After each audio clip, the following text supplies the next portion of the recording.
Paris was liberated in early August.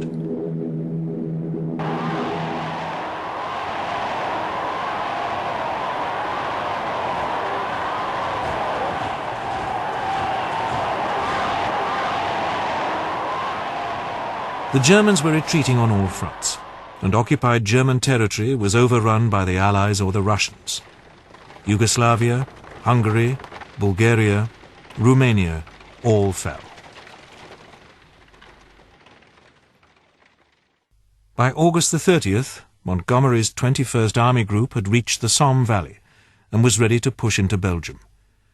This he did with a ferocity that surprised the Germans. The port of Antwerp was taken, and the stage was set for a push into Germany itself.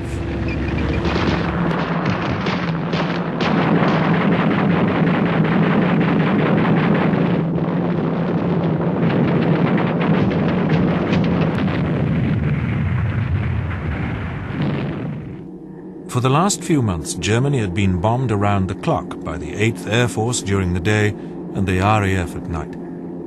Major damage had been inflicted on Berlin and most industrial cities in the Reich. But the spirit of the German people remained unbroken.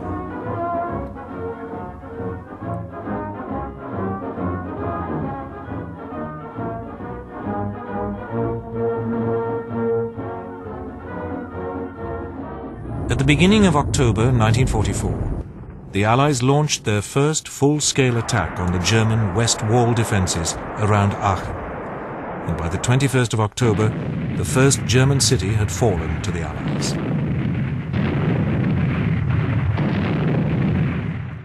However, the German defences were formidable, and this inspired the Germans further.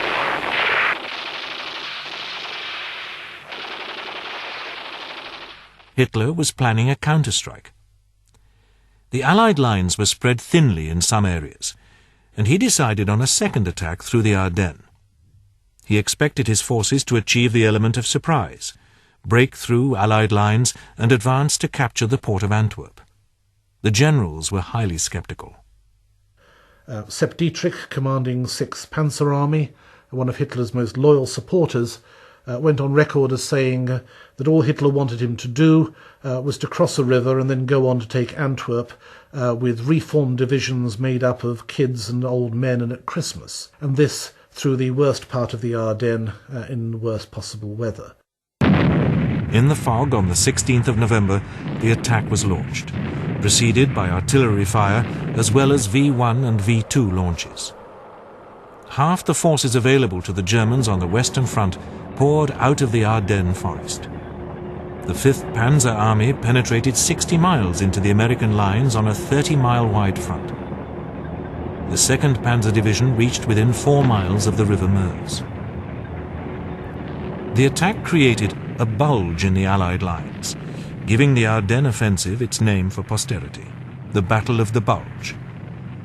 The Americans were initially taken by surprise and were slow to counterattack. As the Germans rushed forward, American units were trapped in the town of Bastogne. When an American surrender was demanded, Brigadier Anthony McAuliffe ensured his place in history with a single-word reply: nuts. The unusual thing about the Battle of the Bulge is that history is full of cases of brave, ambitious attacks which nobody thought could possibly succeed and which did, but this was a brave and ambitious attack that the senior commanders on both sides, once they knew about it, said couldn't possibly succeed, and it didn't. It was Hitler's last gamble. The idea, insofar as it was ever going to work, was a political one. What was defeating Germany was the combination of trying to fight the Soviet Union, the United States, and the British Empire simultaneously. The Germans believed they had no chance of a compromise peace with the Soviet Union, and I think they were right, which meant that there was only the possibility of breaking the Anglo-American alliance. The concept behind the Battle of the Bulge was if they could defeat the American forces in their first attack, they would isolate and surround the British forces to the east of Antwerp, and this political shock might have been enough to break the Anglo-American alliance and to lead to some kind of compromise peace in the West. They held on at Bastogne until reinforcements arrived on the 26th of December. By now, the German supply lines were overstretched, and they were running out of fuel.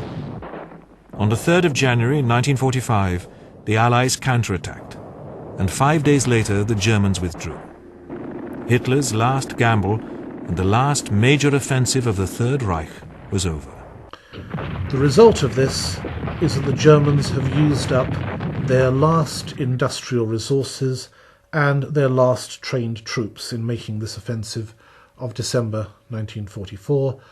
They have virtually nothing left to stop the offensive on the Eastern Front, which the Soviets open in January 1945, which takes Soviet forces from the river Vistula, on which Warsaw stands, to the river Oder, which is within 50 miles of Berlin, in a matter of weeks. By now, the Red Army, under Generals Konev and Zhukov, numbered over 2 million soldiers, 6,400 tanks, and 4,600 artillery pieces. They began a sweep across Poland, capturing territory nearly as fast as the Germans had done 6 years earlier.